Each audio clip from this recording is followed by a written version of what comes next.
नमः शिवाय। ओम नमः शिवाय। ओम नमः शिवाय।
नमः शिवाय।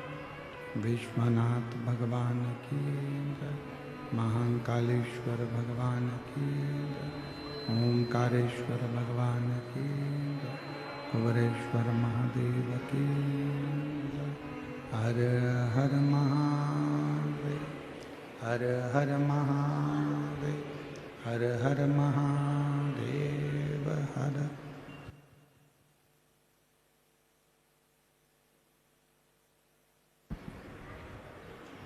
काशी विश्वनाथ गर्दानी त्रिकादर्शी कैलाशी अविनाशी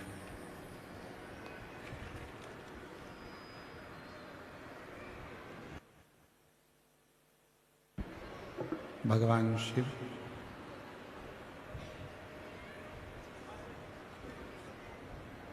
जिनकी पुनीत पावन पवित्र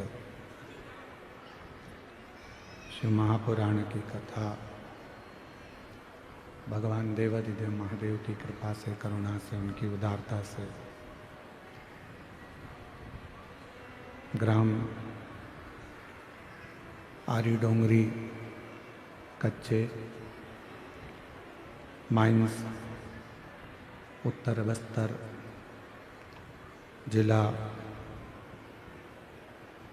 कांकेर छत्तीसगढ़ की इस पवित्र पावन भूमि में आप और हम भगवान शिव की पवित्र कथा श्रवण करने के लिए बैठे हैं। बड़े साधुवाद के पात्र हैं आप सभी शिव भक्त, जो इस पवित्र पावन प्रांगण में मार्गशीर्ष मास के पवित्र अवसर पर भगवान शिव की पवित्र कथा श्रवण कर रहे हैं। कथा के मुख्य यजमान श्री ब्रजलाल जायसवाल जी, श्रीमती निर्मला जायसवाल जी, श्री जितेंद्र जायसवाल जी, श्रीमती राजकुमारी जी जायसवाल जी, जायसवाल परिवार आरी डोंगरी कच्चे से एक बार जोरदार ताली बजाकर यजमान परिवार के लिए साधुवाद है, जिन्होंने इस पवित्र पावन शिव महापुराण की कथा को दिव्यता और भव्यता के साथ में आयोजित किया है। एक बार जोरदार ताली बजाकर भगवान शिव की इस अविरल कथा के मुख्य यजमान के लिए साधुता। शिव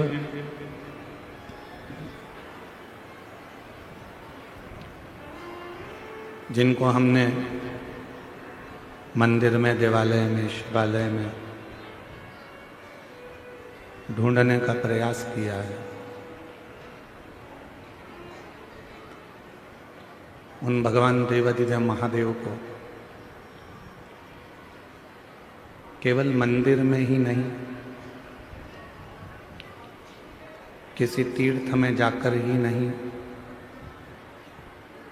शिव महापुराण की कथा कहती है उन देवाधिदेव महादेव को कुछ देर अपने भीतर भी ढूंढने का प्रयास करें।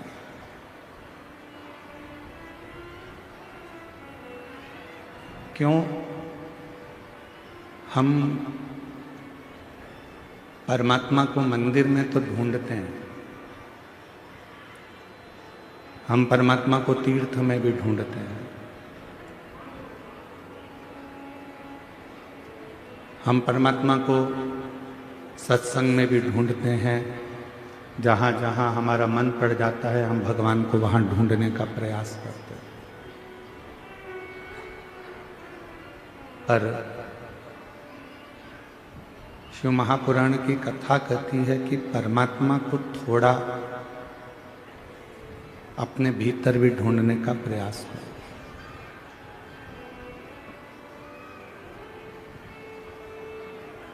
कुबेरेश्वर धाम का जैसे कंकर शंकर है,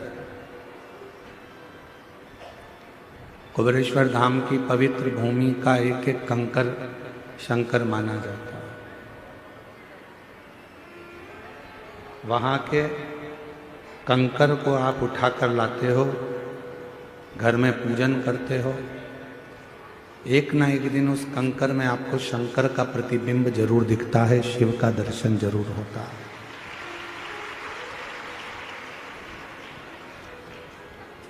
जैसे कुबेरेश्वर धाम के प्रत्येक कंकर में शंकर है, कुबेरेश्वर धाम के प्रत्येक कंकर में जैसे शंकर है, वैसे ही संसार में जन्म लेने वाला प्रत्येक मानव, जलचर, थलचर, वायुचर, जीव, जंतु, पशु, पक्षी, मनुष्य, इन सब में परमात्मा समाया हुआ है।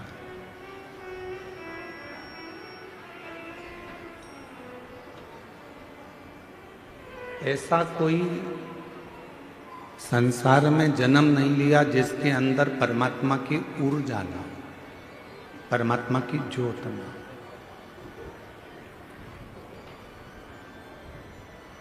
आप में से कितने लोग हैं जिनने कभी 12 ज्योतिर्लिंग में से किसी ज्योतिर्लिंग में जाकर भगवान का दर्शन किया? हाथ उठाओ जरा। किसी भी एक ज्योतिर्लिंग में करे हैं सबने? रखो हाथ नीचे। नमन, आपको प्रणाम। आप में से कई लोगों ने किसी न किसी ज्योतिर्लिंग में जाकर भगवान का दर्शन जरूर किया।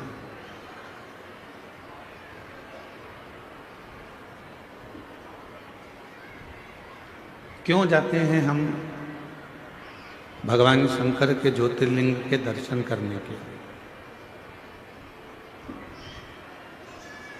क्यों जाते हैं हम भगवान की अविरल भक्ति का वो प्राचीन भूमि ज्योतिर्लिंग का दर्शन करने के?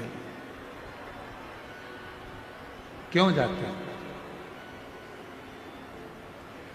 उसका कारण केवल एक होता है। लिंग पुराण में वर्णन आता है कि जब हम किसी ज्योतिर्लिंग का, स्वयंभू लिंग का दर्शन करते हैं, कोई प्राचीन शिवालय में भगवान शंकर का जब हम दर्शन करने के लिए जाते हैं, तो उस ज्योतिर्लिंग में जितनी जितनी ऊर्जा होती है, उस ज्योतिर्लिंग में जितनी जितनी ऊर्जा, ज्योत, शक्ति उस शिवलिंग में होती है। जब आप भगवान देवाधिदेव महादेव का दर्शन करते हो तो दर्शन करते से ही उस शिवलिंग की ज्योति तुम्हारे नेत्रों के माध्यम से तुम्हारे हृदय में प्रवेश कर जाती है और तुम्हारे अंदर बल उत्पन्न कर देती है, एक शक्ति उत्पन्न करती है।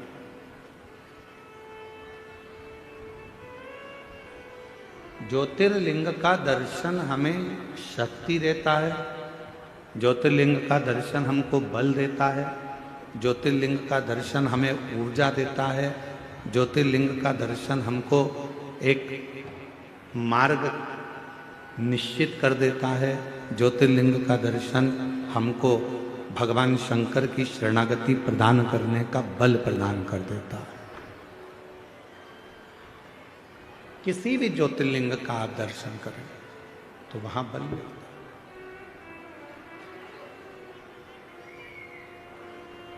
आप में से कितने लोग हैं जो अपने घर में भगवान का जो स्थान है, तुम्हारे घर में जो भी भगवान विराजमान है छोटे से मंदिर में, उस मंदिर में रोज कितने लोग दिया लगाते हैं? हाथ उठाओ जरा। सब लगाते हो दीपक? रखो।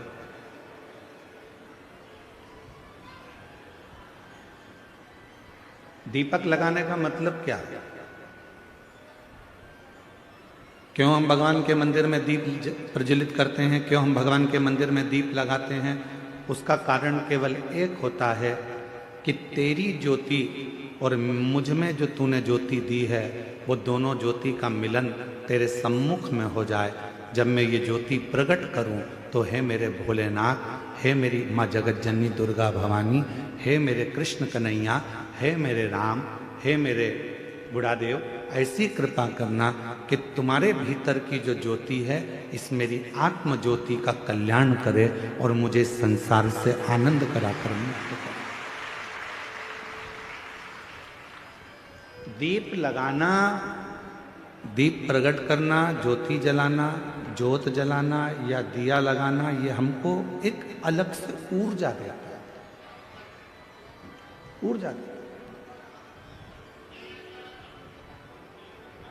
एक बार हमने कथा में कहा था, आप लोगों को याद है कि नहीं वो पता नहीं, और मुझे विश्वास है कि कुछ लोगों को तो याद होगा। एक बार हमने कथा में कहा था कि तुम्हारे घर में जो पुराना दीपक होता है वो बहुत काम का होता है। जो पुराना दीप होता है। 50 तरह के दिए मत बदलो। तुम्हारे घर में जो दीपक है 2 दिए, 4 दिए, 6 दिए ऐसे रख लो जिन दिए में आप बत्ती लगाते रहें। कभी इस दिए को अपने साफ करने रख दिया, मांझने रख दिया, घसने रख दिया, तो दूसरे दिए में बत्ती लगा दो, दूसरा मांझने गया तो तीसरे में लगा। उस दीपक में इतना बल हो जाता है, क्यों?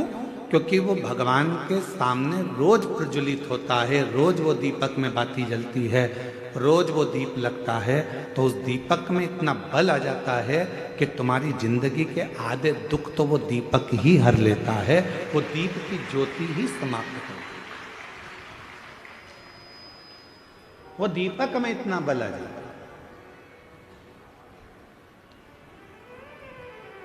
हमने कई बार अपनी कथाओं में भी कहा, कोई दीपक अगर भगवान को आप रोज लगा रहे हो, रोज लगा रहे हो, रोज लगा रहे हो, तुम्हारे घर में कोई बहुत बीमार भी व्यक्ति है और दीपक आप उसको मांझने में लेकर जा रहे हो, तो उसको एक अच्छे पानी में थोड़ा सा डाल दो, उसका पानी अलग रख लो, फिर भले आप दीपक को मांझो, मना नहीं है, साफ करो, मना नहीं है। और जो वो पानी है, उस पानी को जब वो बीमार व्यक्ति स्नान करे तो उसकी बाल्टी में उस पानी को डाल दो, जिससे वो उस पानी से जब स्नान करेगा तो उसका आधे से ज्यादा रोग तो उसी समय समाप्त हो। डॉक्टर को इलाज करवाओ, डॉक्टर को दिखाओ, क्योंकि डॉक्टर शिव का एक रूप रहता है।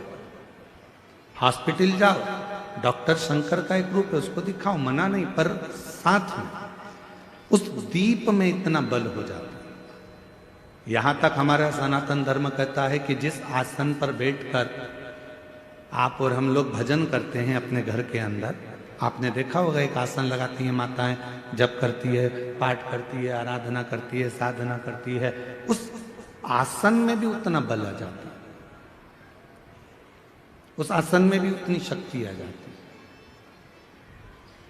हम जिस माला से जप करते हैं, आप जिस माला से जप करती है, उस माला में भी शक्ति आ जाती है।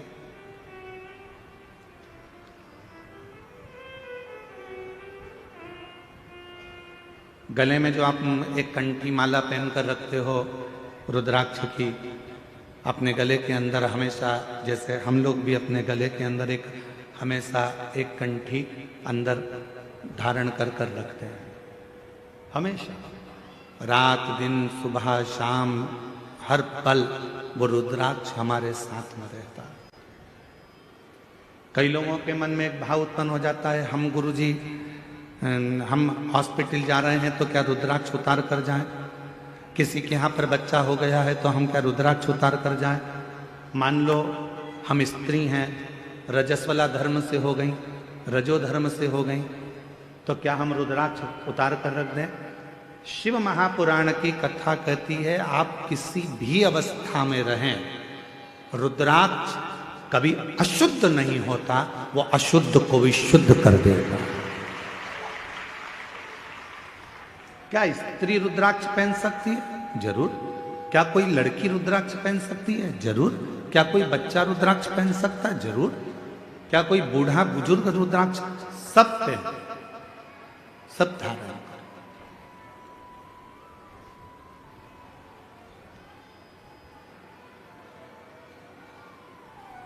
रुद्राक्ष में वो बल उत्पन्न हो जाता है। लोग सोचते हैं कि हम अशुद्ध हैं, हम हॉस्पिटल चले गए हैं, हम उस बच्चे को देखने चले गए हैं, हम अशुद्ध हो गए। ना ना ना, रुद्राक्ष आपको हर पल शुद्ध करता है, हर पल शुद्ध करता है। जैसे भगवान के भोग में तुलसी डाली जाती है, बिना तुलसी के क्या भगवान भोग स्वीकार कर लेते हैं? जम के बोलो, नहीं करते। भगवान को अगर भोग स्वीकार कराना है तो भगवान के भोग में तुलसी डालते हैं, भगवान के भोग में हम प्रसाद में तुलसा दल डाल देते हैं, जिससे भगवान उसको स्वीकार कर लेते हैं। उसी तरह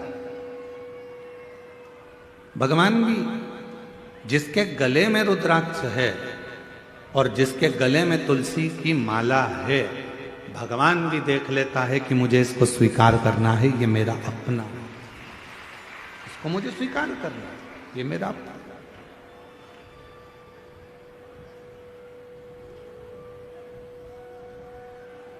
मेरी जीजियों, मेरे जीजाओं, मेरी बेटियों, बेटाओं, मेरी माताओं, मेरे बुजुर्ग माता पिता तुल्य आप सब विराजमान हो। मैं निवेदन करूं आप सबसे, भव सागर बहुत गहरा है, संसार सागर बहुत गहरा है। इस पूरे संसार सागर में आज के समय में किसी को समझना बहुत कठिन। कुत्ते को देखकर समझ जाओगे कि कुत्ता काटने वाला है, बोलो सही है कि गलत है। सांप को देखकर समझ जाओगे कि सांप डसने वाला है। शेर को देखकर समझ जाओगे कि शेर आक्रमण करने वाला है। चीते को देखकर समझ जाओगे कि ये चीता आया है, ये हमें खा जाएगा। हाथी को देखकर समझ जाओगे कि हाथी के पांव बड़े हैं, ये हमें दबा देगा। बिच्छू को देखकर समझ जाओगे कि ये डंक मार देगा। पर इंसान को कैसे पहचानोगे कि ये अपन को कब निपटा देगा? बिच्छू को पहचानना सरल है, सांप को पहचानना सरल है, शेर को पहचानना सरल है, कुत्ता को पहचानना सरल है। पर इस कलिकाल में, इस संसार सागर में, आज के समय में मनुष्य को पहचानना बहुत कठिन, बहुत कठिन। और देखो, कुत्ता को रोज अगर अपन रोटी देंगे ना, तो कुत्ता भी दो महिला के पास में बैठ जाएगा, काटेगा नहीं। रोज रोज रोटी दो कुत्ता को तो वो कुत्ता भी नहीं काटता। लोग कह देंगे वो काट खाएगा, नहीं नहीं वो अपना पालतू है, वो नहीं काटेगा, वो नहीं काटेगा, पालतू है। कुत्ता को रोज रोटी देंगे तो वो कुत्ता काटता नहीं है। पर आज का संसार ऐसा हो गया कि पूरी जिंदगी आपने किसी को दे दी, पूरा धन आपने किसी को दे दिया, पूरी प्रॉपर्टी आपने किसी को दे दी, उसके बाद भी लोग काटने को तैयार बैठे हैं, आपको नुकसान पहुंचाने को तैयार।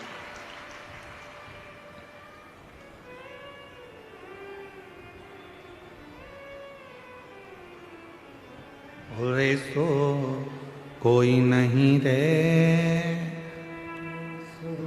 कोई नहीं रे, हीरा को परखयो राम, कोई नहीं रे। इस संसार सागर में परखने वाला नहीं मिल सकता।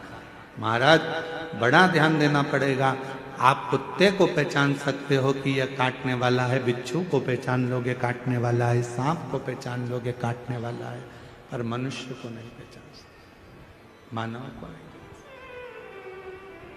कब, कहाँ, कैसे, किस जगह पर नुकसान देगा ये आपको मालूम नहीं पड़ेगा। कब आपको तकलीफ देगा मालूम नहीं पड़ेगा, कब आपको कष्ट देगा मालूम नहीं पड़ेगा।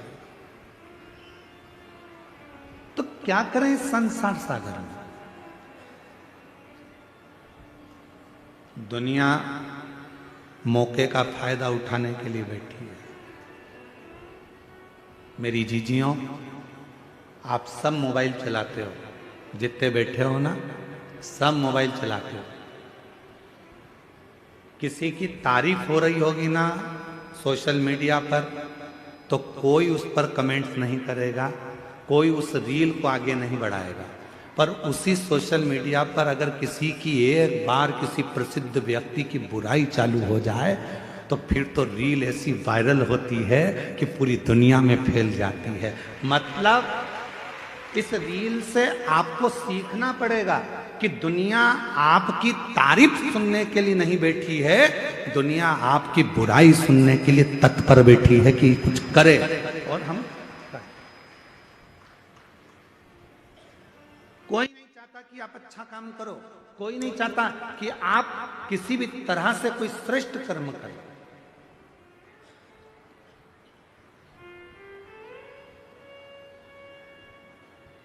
गौ माता के जो रक्षक हैं, गौ माता की जो सेवा में लगे रहते हैं, राष्ट्र की जो सेवा में लगे रहते हैं, सनातन धर्म को आगे बढ़ाने में लगे रहते हैं, सनातन धर्म को मजबूत करने में लगे रहते हैं, दुनिया के लोग उसी की बुराई में लगे रहते हैं। जितेंद्र जी, दुनिया की रीति है आप तो इस क्षेत्र में रहते हैं तो आपको ज़्यादा मालूम होगा कि जो सनातन को आगे बढ़ा रहा है, जो धर्मांतरण को रोक रहा है या किसी भी तरह से वो गौ माता की सेवा कर रहा है, तो दुनिया के लोग उसी के पीछे पकड़कर उसी की टांग खींचकर उसी को नीचे गिराने में लगे रहते हैं। ये रीत है। आप देखना जितेंद्र जी, हम तो कथा करके चले जाते हैं पर लोगों के स्मरण में वो चीज रहती है। बैठे वो स्मरण में कोई अच्छी रील तुम्हारे सामने आएगी मोबाइल पर, किसी की तारीफ आ गई, उसने इतना अच्छा काम किया, कोई उस रील को आगे नहीं बढ़ाएगा। पर किसी बहुत प्रसिद्ध व्यक्ति की अगर कोई ने एक बार निंदा लिख दी, बुराई लिख दी, तो लोगों ने उस रील को वायरल करना प्रारंभ कर दिया। काकी जी देखो उनके बारे में क्या बोल रहे हैं, चाचा जी देखो वो महाराज के बारे में क्या बोला गया, काका जी देखो उनके बारे में क्या बोला गया। वो रील ऐसे वायरल होती है, ऐसे वायरल होती है। क्यों? क्योंकि दुनिया बैठी केवल तुम्हारी बुराई सुनने के लिए है, दुनिया बैठी केवल तुम में बुरा देखने के लिए है। पर शिव पुराण की कथा कहती है कि दुनिया के लोग कुछ भी कहें, शंकर भगवान को लोग शब्दों पर शब्द कहते रहे थे। ध्यान देना, भगवान देवताओं ने भी शिव जी को नहीं छोड़ा, खुद के ससुर ने भी शंकर भगवान को नहीं छोड़ा, दक्ष प्रजापति ने भी शंकर भगवान को अपशब्द पर अपशब्द कहे। साड़ू भाई था कामदेव, उसने भी नहीं छोड़ा। सती की बहन थी रति कामदेव की पत्नी, उनने भी कहने में नहीं छोड़ा। जितने भी रिश्तेदार थे, जितने भी कुटुंबी थे, जितने भी लोग थे, सबने शंकर भगवान को अपशब्द किया। उसके बाद भी शिव जी ने किसी का बुरा नहीं करा और देवताओं के हित के लिए विष पी गए और नीलकंठधारी बन गए। किसी के लिए मेरे भोले बाबा ने, किसी के लिए मेरे शंकर भगवान ने एक शब्द भी नहीं कहा, क्योंकि शिव जी को मालूम था कि बोलकर बुरा होने से अच्छा है कि जो विष है ये देवता पिएंगे, संसार के लोग इसको ले लेंगे और बर्बाद हो जाएंगे। इस विष को मैं पी लेता हूं और भगवान नीलकंठधारी हो गए। देवता केवल देवता रह गए और मेरे शंकर भगवान विष पीकर, देवता अमृत पीकर देवता रह गए, पर मेरे शंकर भगवान विष पीकर देवों के भी देव महादेव, देवों के भी देव महादेव। इसीलिए उनको बड़ा देव कहते हैं, इसलिए उनको बूढ़ा देव कहते हैं, इसलिए उनको घर का बुजुर्ग देव कहते हैं। अर्थात बूढ़ा देव का मतलब क्या होता है कि जो सारे संसार का सबसे वृद्ध हो, जो सारे संसार का पूजनीय हो, जो सारे संसार जिसको पूजता हो, दुनिया का हर व्यक्ति जिसकी आराधना करता हो, वो देव अधिदेव महादेव बूढ़ा देव के रूप में पूजाते हैं। वो देवादिदेव महादेव बूढ़ा देव के रूप में पूजाते हैं।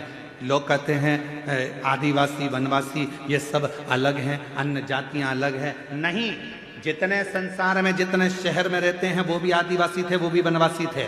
आप और हम भी पहले, हमारे पूर्वज, आपके पूर्वज कहाँ से आए जरा अंदाजा लगाओ। वो भी कहीं जंगल में रहते थे, वो भी कहीं वन में रहते थे, वो भी आदिवासी वनवासी थे। वो सारे एक ही देव को पूजते थे। वो सब, चाहे संसार का कोई भी व्यक्ति हो, वो सब एक देव को पूजते थे। वो बूढ़ा देव, देवादिदेव महादेव, उसी की आराधना करते थे। अब लोगों ने भगवान को बांट लिया, ये इनके देवता हैं, वो उनके देवता हैं। पर नहीं, मेरा बूढ़ा देव, मेरा महादेव, मेरा शंकर भगवान सबका देवता है। उसको सब पूजा, सब पूजा, उसमें भेद नहीं है। शिव में कभी भेद नहीं हो सकता।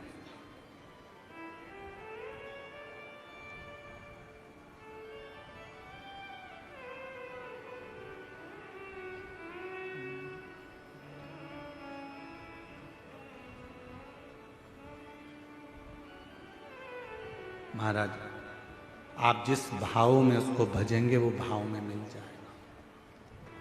दुनिया की रीत है आपसे लाभ ले लेना और आपको धक्का मार दे, आपको धक्का दे। पर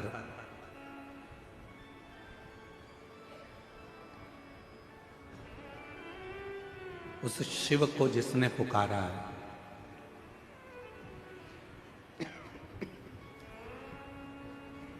बाबा देव अधिदेव महादेव को जिसने पुकारा है, वो शिव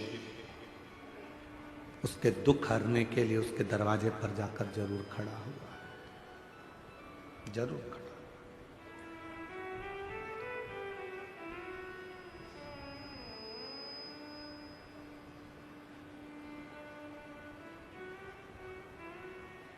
एक जगह पर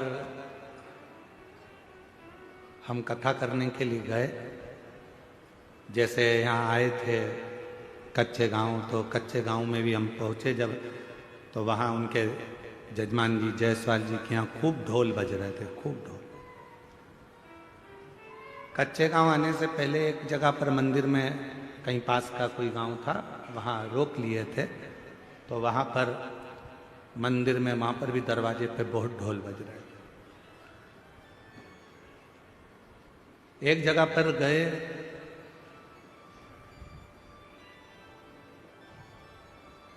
वहां पर भी ढोल बज रहा था और एक बकरी का बच्चा उस ढोल को सुन रहा था। अब भीड़ इतनी हो रही तो उसने किसी ने बकरी के बच्चे को भगा दिया। फिर वो बकरी का बच्चा आ गया ढोल के पास, फिर वो ढोल सुनने लगा। फिर किसी ने बकरी के बच्चे को, अब इतनी भीड़ में बकरी के बच्चे को फिर हटा दिया, वो बकरी का बच्चा फिर आ गया।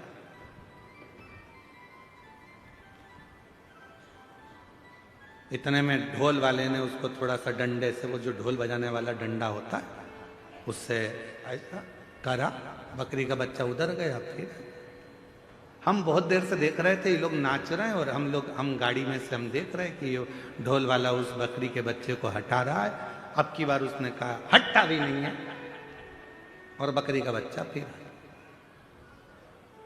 हमने इशारा कर कर ढोल वाले को बुलाया, हमने कहा इधर आ। कहा गुरुजी क्या बात है?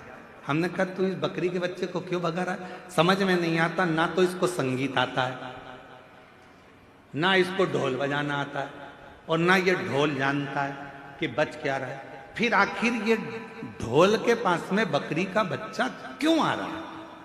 हमने कहा ढोल वाले से, भैया वो बकरी का बच्चा ढोल के पास में इसलिए आ रहा है कि उस ढोल में से उस बकरी के बच्चे को अपनी माँ के शब्द सुनाई दे रहे हैं, उसकी माँ के शब्द। ना जाने किस बकरी के चमड़े से वो ढोल बना होगा, और जब वो पिट रहा होगा तो उस बकरी के बच्चे को अपनी माँ के शब्द याद आ रहे, माँ के शब्द। इसलिए वो बकरी का बच्चा ढोल के पास में आ रहा, ढोल के पास।